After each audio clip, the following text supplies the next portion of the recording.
you know was wrong. He can't. First, he can't search and seize my things unless I'm breaking the law. Police do not have no authority over me until I've broken the law. And I'm going to put you on the ground at gunpoint if you don't comply. That's what I'm telling you. so you're going to violate my civil rights? You shouldn't be a cop, because what you are is you're a danger to the public. All right, at this point, get on the ground. A man stands on a sidewalk, legal and calm. Yet, within moments, police guns are drawn. No crime, just fear in uniform. If people obeying the law makes you scared, makes you paranoid, you shouldn't be a cop. Because what you are is you're a danger to the public. All right, at this point, get on the ground. Yes, sir. Get on the ground, put your hands behind your back.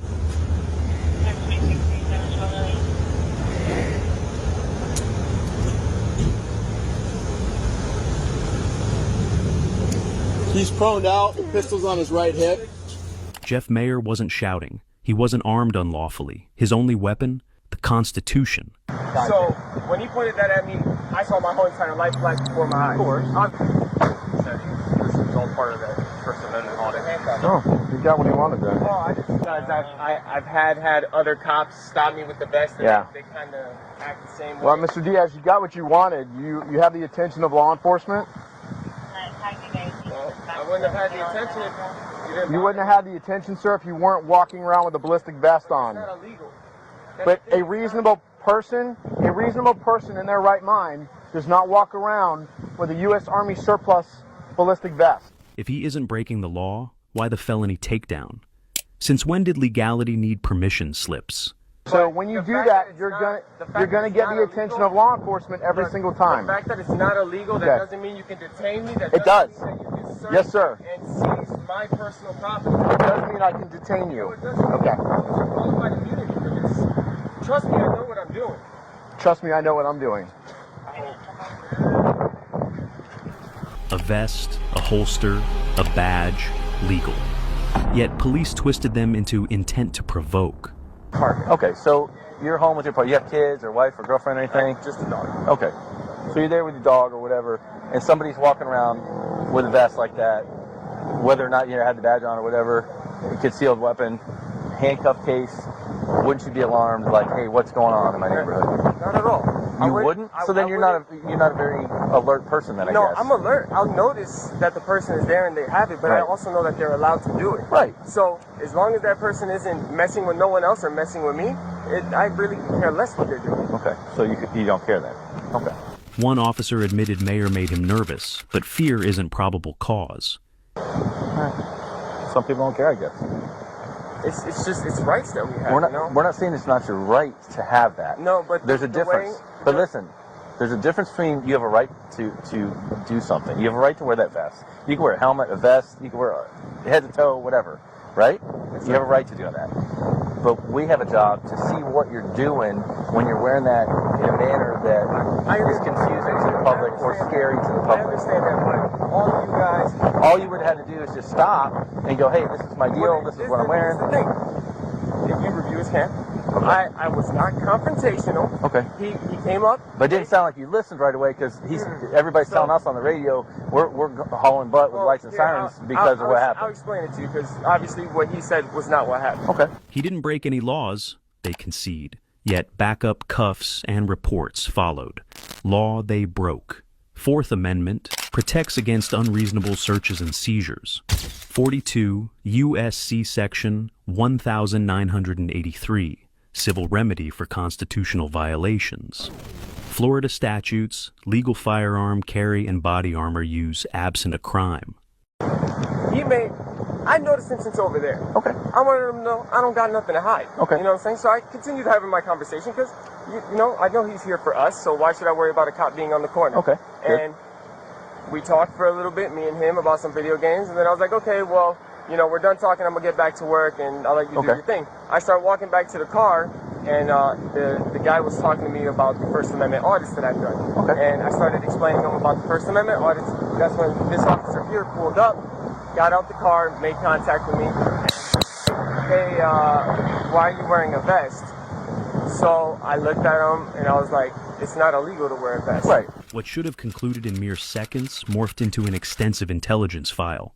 The police meticulously documented Mayer, not for any criminal activity, But due to the numerous lawsuits he filed against various departments, each case woven into a tapestry of grievances that caught their attention. So I looked at him and I was like, it's not illegal to wear a vest. Right, and it's then- not. and It's then- not. I'm on page with you right Yeah, there. then he looks at me and goes, are you armed?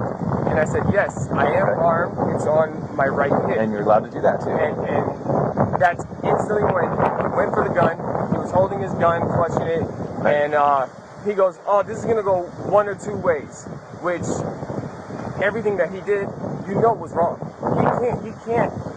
First, he can't search and seize my things unless I'm breaking the law. Police do not have no authority over me until I've broken the law. And Did you see this guy walking around with the stuff on? Yeah? Did it freak you out? Not really, but Nah, it's normal? I never seen him here before. It was kind of weird.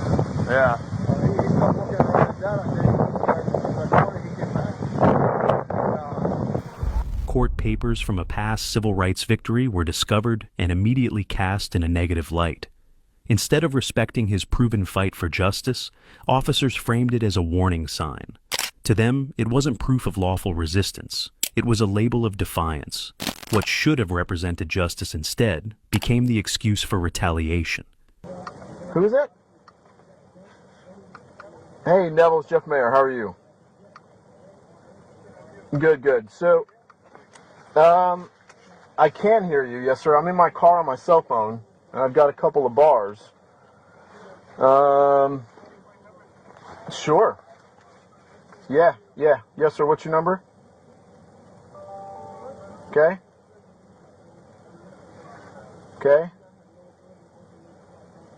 6286. I'll call you now. Thanks. The instant Jeff was dubbed a First Amendment guy, the atmosphere transformed dramatically. What had once been a routine discussion morphed into something charged with tension. Although auditing was not illegal, the officers worked diligently to cast it in a shadowy light, suggesting a sense of wrongdoing that lingered just beneath the surface. Good. So, here's my situation. Driving down Rouse Road approaching Bloomfield. Next to the apartment complex, I see a gentleman wearing an olive hat, an olive ballistic vest, and he's got a bulge on his side. The olive ballistic vest, the only thing you can see from the front is a olive United States flag. So I sit and watch him for a minute. He stands there sitting on the side of the road, and I see a black handcuff case on his left side. He's got no law enforcement markings, no bond agent markings, nothing like that. No, I wear the vest because, one, it's my right to do it. And So I watch him go into the apartment complex. I drive around, and he's leaning in a car. So I come up and I say, "Hey, how you doing? You have any ID on you?" He says, "I'm not going to identify myself." Finally, he starts talking all this First Amendment rhetoric, and he's making me feel a little nervous. Like, "Okay, sir, at this point, I want you to get on the ground, on your belly, put your hands out." Suspicious clothing was their justification. But suspicion without crime is bias wearing a badge. This wasn't probable cause. It was prejudice. just so you know, I am recording. Good, so am I. Okay. Wearing a ballistic vest with no markings, walking around the public. Is it illegal to wear a ballistic vest? Do you have any ID on you? Is it illegal to wear a ballistic vest? Okay, signal 44. He's not compliant. I'm going to put you on the ground at gunpoint if you don't comply. That's what I'm telling you. So you're gonna violate my civil rights? You're armed, wearing a ballistic vest, walking around public. Is that illegal? If people obeying the law makes you scared, makes you paranoid, you shouldn't be a cop. Because what you are is you're a danger to the public. All right, at this point, get on the ground. Was this an investigative stop or a thin veil of intimidation camouflaged as procedure? The underlying message was unmistakable. Don't film, don't sue, and don't dare to question. So I wait for another unit, secure him. He's got a Springfield Armory 45 on his hip. He's wearing a ballistic vest with body armor in it. And inside his car, which we can see in plain view because he left the door open, was a gold badge that says Concealed Weapons Permit Holder. He's definitely a First Amendment auditor because he's got some lawsuit paperwork in the car from the sheriff's office. So he's obviously won some money. My thing is he's walking around like this saying, "I have the right to do so." And a reasonable person is not going to walk around looking like that. So I took some pictures of him, of his handgun, of his car, of the badge, of the vest. The statement highlights that we're putting him on the radar. While there are currently no charges or evidence of a crime, Mayer has been included in a system designed to monitor individuals associated with dissent rather than those engaged in criminal activity.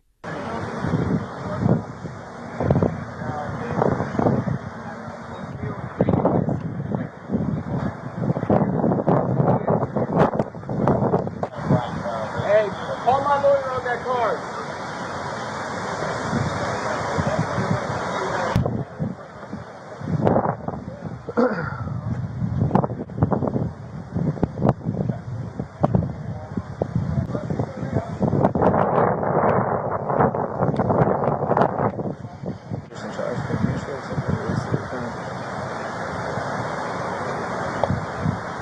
Can I ask for a 60? Weapons permit. I know. And the No, I get it. I'm explaining the whole thing. But a reasonable person say, The actual risk was not the firearm in his possession, but rather the body-worn camera. Law enforcement personnel were more concerned about the implications of recorded evidence than the potential for physical confrontation. In legal proceedings, audiovisual documentation often holds greater weight than mere verbal testimony or the absence of evidence. Systemic flaws exposed, institutional paranoia, citizens who know the law trigger more fear than lawbreakers, surveillance culture, innocent people tracked for asserting rights, contempt for auditors, watchdogs labeled as threats, accountability, evasion, no review, no apology, just quiet retaliation. And I'm going to do an incident report on him. But I wanted you guys to be aware because I think he needs to be tracked. I cut him loose, but I'm going to make sure Intel for sure is aware of this guy. At least you guys should put him on his radar. No, he didn't make any sovereign citizen notations, no. No, I'm well aware of that. Correct. I'm a First Amendment auditor. I have the right to do this. He's got a concealed weapons permit, but he said, you know, in speaking with him, I go, would a reasonable person, sir, walk around with a ballistic vest and handcuffs and a concealed weapon? He goes, it's my right to do so. So he's obviously on that very far left side of the, you know, spectrum.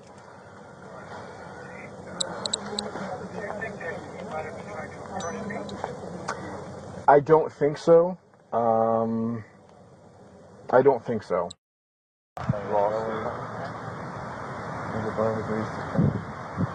Oh, he's already suing the sheriff. yeah, he said it. Sounds like he's won. What was he doing? Was he right here? He was walking up and down the street with another guy, with that gentleman, and I'm like, see, that's just strange. I'm like, oh, I'm gonna stop out with him. So he was in and out of his car, and I go, sir, you have a weapon on you? He goes, yep. I'm like, okay, don't move and don't reach for it. Then he started going erratic. I go, all right, you get on the ground, because now I'm not taking any chances. We were having a conversation. That's when I noticed the officer kind of like stalking me from across the street. You know, I don't got nothing to hide, so it's not like I was avoiding him. Gotcha. And then when we came in here, because he told me I was going to continue about my day, the officer pulled in here. So what paperwork is this, man? That's a lawsuit that I won against Orange County Sheriffs because they did the same exact thing. He goes, oh, I'm recording it. So am I. So, cut him loose. Jeff Mayer has already beaten the system once. This footage could fuel another $1,983 lawsuit. Unlawful detention, excessive force, retaliation for free speech. Each rights violation risks millions in payouts and deeper erosion of police credibility. Conclusion: Jeff Mayer did not engage in any acts of defiance, intimidation, or legal transgression. Instead, he dismantled a pretense, exposing a framework where image and perception eclipse legal principles. If adherence to the law casts an individual as a suspect, what implications does this hold for those entrusted with its enforcement?